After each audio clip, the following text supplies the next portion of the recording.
विभिन्न परंपराओं और उनकी विविध अभिव्यक्तियों को एकजुट किया। साथ ही सरदार पटेल, नेताजी सुभाष चंद्र बोस और बाबा साहेब आम्बेडकर तथा भगत सिंह और चंद्रशेखर आजाद जैसे अनेक महान जननायक भी सक्रिय थे।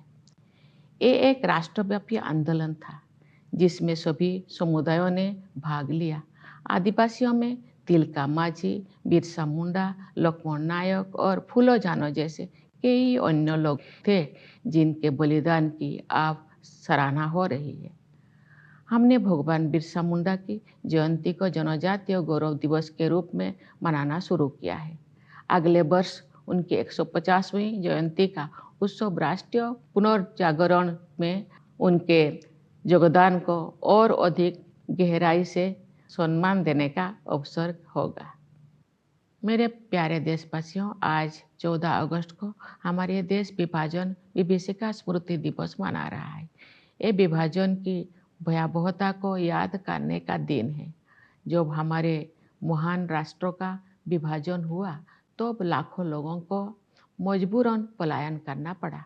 लाखों लोगों को अपनी जान गंवानी पड़ी। स्वतंत्रता दिवस मनाने से एक दिन पहले हम उस अभूतपूर्व मानवीय त्रासदी को याद करते हैं और उन परिवारों के साथ एकजुट होकर खड़े होते हैं जो छिन्न भिन्न कर दिए गए थे। हम अपने संविधान की 75वीं वर्षगांठ मना रहे हैं। हमारी नवस्वाधीन राष्ट्र की यात्रा में गंभीर बाधाएं आई है। न्याय, समानता, स्वतंत्रता और बंधुता के संवैधानिक आदर्शों पर दृढ़ रहते हुए हम इस अभियान के साथ आगे बढ़ रहे हैं कि भारत विश्व पटल पर अपना गौरवशाली स्थान पुनः प्राप्त करे। इस वर्ष हमारे देश में आम चुनाव हुए। कुल मतदाताओं की संख्या लगभग 97 करोड़ थी, जो एक ऐतिहासिक कीर्तिमान है। मानव समुदाय इतिहास की सबसे बड़ी चुनाव प्रक्रिया का साक्षी बने। इस तरह के विशाल आयोजन के सुचारू और त्रुटि रहित संचालन के लिए भारत का निर्वाचन आयोग बधाई के योग्य है। मैं उन सभी कर्मचारियों और सुरक्षा कर्मियों का आभार व्यक्त करती हूँ जिन्होंने भीषण गर्मी का सामना करते हुए मतदाताओं की मदद की। इतनी बड़ी संख्या में लोगों द्वारा मताधिकार का प्रयोग करना वस्तुतः लोकतंत्र की विचारधारा का प्रबल समर्थन है। भारत द्वारा सफलतापूर्वक चुनाव आयोजित करने से पूरे विश्व में लोकतांत्रिक शक्तियों को ताकत मिलती है। मेरे प्यारे देशवासियों, वर्ष 2021 से वर्ष 2024 के बीच 8% की औसत वार्षिक वृद्धि दर हासिल करके भारत सबसे तेज गति से बढ़ने वाली बड़ी अर्थव्यवस्थाओं में शामिल है। इससे न केवल देशवासियों के हाथों में अधिक पैसा आया है, बल्कि गरीबी रेखा से नीचे रहने वाले लोगों की संख्या में भी भारी कमी आई है। जो लोग अभी भी गरीबी से पीड़ित हैं, उनकी सहायता करने के साथ साथ उन्हें गरीबी से बाहर निकालने के लिए भी सभी प्रयास किए जा रहे हैं। उदाहरण के लिए कोविड-19 के शुरुआती चरण में आरंभ की गई पीएम गरीब कल्याण अन्न योजना के तहत लगभग 80 करोड़ लोगों को मुफ्त राशन दिया जा रहा है, जो ये भी सुनिश्चित करते हैं कि जो लोग हाल ही में गरीबी से बाहर आए हैं, उन्हें पुनः गरीबी में जाने से रोका जा सके। ये हम सभी के लिए गर्व की बात है कि भारत दुनिया की 5वीं सबसे बड़ी अर्थव्यवस्था बन गए हैं और हम शीघ्र ही विश्व की 3 शीर्षस्थ अर्थव्यवस्थाओं में स्थान प्राप्त करने के लिए तैयार है। ये सफलता किसानों और श्रमिकों की अथक मेहनत, नीति निर्माताओं और उद्यमियों की दूरगामी सोच तथा देश के दूरदर्शी नेतृत्व के बल पर ही संभव हो सकी है। हमारे अन्नदाता किसानों ने उम्मीदों से बेहतर कृषि उत्पादन सुनिश्चित किया है। ऐसा करके उन्होंने भारत को कृषि क्षेत्र में आत्मनिर्भर बनाने और हमारे देशवासियों को भोजन उपलब्ध कराने में अमूल्य योगदान दिया है। हाल के वर्षों में इंफ्रास्ट्रक्चर को काफ़ी बढ़ावा मिला है। सुविचारित योजनाओं एवं प्रभावी कार्यान्वयन ने सड़कों और राजमार्गों, रेलवे और बंदरगाहों का जाल बिछाने में मदद की है। भावी प्रौद्योगिकी की अद्भुत क्षमता को ध्यान में रखते हुए सरकार ने सेमीकंडक्टर और आर्टिफिशियल इंटेलिजेंस जैसे कई क्षेत्रों को बढ़ावा देने पर विशेष बल दिया है। साथ ही स्टार्टअप्स के लिए एक आदर्श इकोसिस्टम भी बनाया है, जिससे उनके विकास को गति मिलेगी। इससे निवेशकों में भारत के प्रति आकर्षण और अधिक बढ़ गया है। बढ़ती हुई पारदर्शिता के साथ बैंकिंग और वित्तीय क्षेत्रों की कार्यकुशलता में वृद्धि हुई है। इन सभी बदलावों में अगले दौर के आर्थिक सुधारों और आर्थिक विकास के लिए मंच तैयार कर दिया है, जहां से भारत विकसित देशों की श्रेणी में शामिल हो जाएगा। तेज गति से हो रही न्यायपरक प्रगति के बल पर वैश्विक परिदृश्यों में भारत का कद ऊंचा हुआ है। G20 की अपनी अध्यक्षता के सफलतापूर्वक संपन्न होने के बाद भारत में ग्लोबल साउथ को मुखर अभिव्यक्ति देने वाले देश के रूप में अपनी भूमिका को मजबूत बनाया है। भारत अपनी प्रभावशाली स्थिति का उपयोग विश्व शांति और समृद्धि के विस्तार हेतु करना चाहता है। मेरे प्यारे देशवासियों, हमें संविधान निर्माता डॉक्टर B.R. अम्बेडकर के शब्दों को भी सदैव याद रखना चाहिए। उन्होंने ठीक ही कहा था और मैं उन्हें उद्धृत करती हूँ। हमें अपने राजनीतिक लोकतंत्र को सामाजिक लोकतंत्र भी बनाना चाहिए। राजनीतिक लोकतंत्र तब तक नहीं टिक सकता जब तक कि उसके आधार में सामाजिक लोकतंत्र ना हो। राजनीतिक लोकतंत्र की निरंतर प्रगति से सामाजिक लोकतंत्र को मजबूत करने की दिशा में की गई प्रगति की पुष्टि होती है। समावेशी भावना हमारे सामाजिक जीवन के हर पहलू में दिखाई देती है। अपनी विविधताओं और बहुलताओं के साथ हम एक राष्ट्र के रूप में एकजुट होकर एक साथ आगे बढ़ रहे हैं। समावेश के साधन के रूप में अफर्मेटिव एक्शन को मजबूत किया जाना चाहिए। मैं दृढ़ता के साथ ये मानती हूँ कि भारत जैसे विशाल देश में कथित सामाजिक स्तरों के आधार पर कलहों को बढ़ावा देने वाले प्रवृत्तियों को खारिज करना होगा। सामाजिक न्याय सरकार की सर्वोच्च प्राथमिकता है। सरकार ने अनुसूचित जातियों, अनुसूचित जनजातियों और समाज के अन्य हाशियों के वर्गों के कल्याण के लिए अनेक अभूतपूर्व कदम उठाए हैं। उदाहरण के लिए प्रधानमंत्री सामाजिक उत्थान एवं रोजगार आधारित जनकल्याण यानी PM सूरज का उद्देश्य हाशिए पर के लोगों को सीधे वित्तीय सहायता प्रदान करना है। प्रधानमंत्री जनजातीय आदिवासी न्याय महाअभियान यानी PM जनमन ने एक जन अभियान का रूप ले लिया है।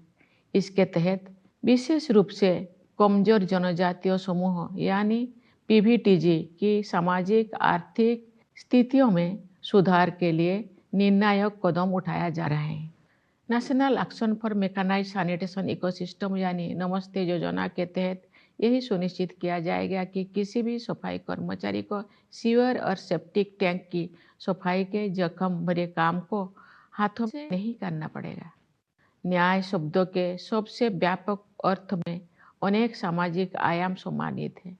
उनमें से 2 आयामों पर मैं विशेष रूप से जोर देना चाहूँगी।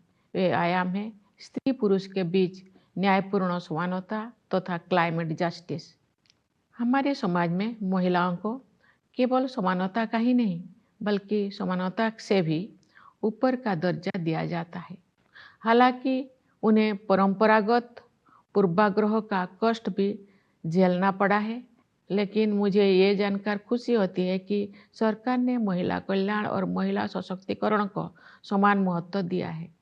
पिछले दशक में इस उद्देश्य के लिए बजट प्रावधान में 3 गुना से अधिक की वृद्धि हुई है। श्रमबल में उनकी भागीदारी बढ़ी है। इस संदर्भ में जन्म के समय बेटियों के अनुपात में हुई उल्लेखनीय सुधार को सबसे उत्साहजनक विकास कहा जा सकता है। महिलाओं को केंद्र में रखते हुए सरकार द्वारा अनेक विशेष योजनाएं भी लागू की गई है। नारी शक्ति बंधन अधिनियम का उद्देश्य महिलाओं का वास्तविक सशक्तिकरण सुनिश्चित करना है। जलवायु परिवर्तन एक यथार्थ का रूप ले चुका है। विकासशील देशों के लिए अपने आर्थिक प्रतिमानों को बदलना और भी अधिक चुनौतीपूर्ण है। फिर भी हमने उस दिशा में आशा से अधिक प्रगति की है। ग्लोबल वार्मिंग के सबसे गंभीर कुप्रभावों से पृथ्वी को बचाने के लिए मानव समुदाय द्वारा किए जा रहे संघर्षों में अग्रणी भूमिका निभाने पर भारत का गर्व है। मैं आप सभी से अनुरोध करती हूँ कि आप अपने जीवन शैली में छोटे छोटे किंतु प्रभावी बदलाव करें तथा जलवायु परिवर्तन की चुनौती का सामना करने में अपना महत्वपूर्ण योगदान दें। न्याय के संदर्भ में मैं ये भी उल्लेख करना चाहती हूँ कि इस वर्ष जुलाई में भारतीय न्याय संहिता को लागू करने में हमने औपनिवेशिक युग के एक और अवशेष को हटा दिया है। नई संहिता का उद्देश्य केवल दंड देने की बजाय अपराध पीड़ितों के लिए न्याय सुनिश्चित करना है। मैं इस बदलाव को स्वाधीनता सेनानियों के प्रति श्रद्धांजलि के रूप में देखती हूँ। मेरे प्यारे देशवासियों, आज के युवा हमारी स्वतंत्रता की शताब्दी तक के अमृतकाल को यानी आज से लगभग 1/4 सदी के कालखंड को स्वरूप प्रदान करेंगे। उनकी ऊर्जा और उत्साह के बल पर ही हमारा देश नई ऊंचाई तक पहुंचेगा। युवाओं के मनोमस्तिष्कों को विकसित करना तथा परंपरा एवं समकालीन ज्ञान के सर्वश्रेष्ठ आयामों को ग्रहण करने वाले नई मानसिकता का निर्माण करना हमारी प्राथमिकता है। इस संदर्भ में वर्ष 2020 से लागू की गई राष्ट्रीय शिक्षा नीति के परिणाम सामने आ रहे हैं।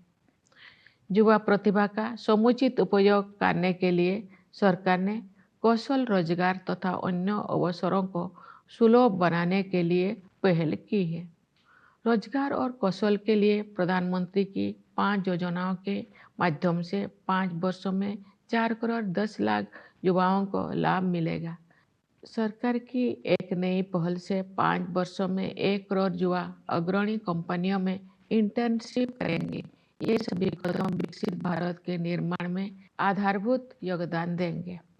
भारत में हम विज्ञान और प्रौद्योगिकी को ज्ञान की खोज के साथ साथ मानवीयतापूर्ण प्रगति के साधन के रूप में देखते हैं।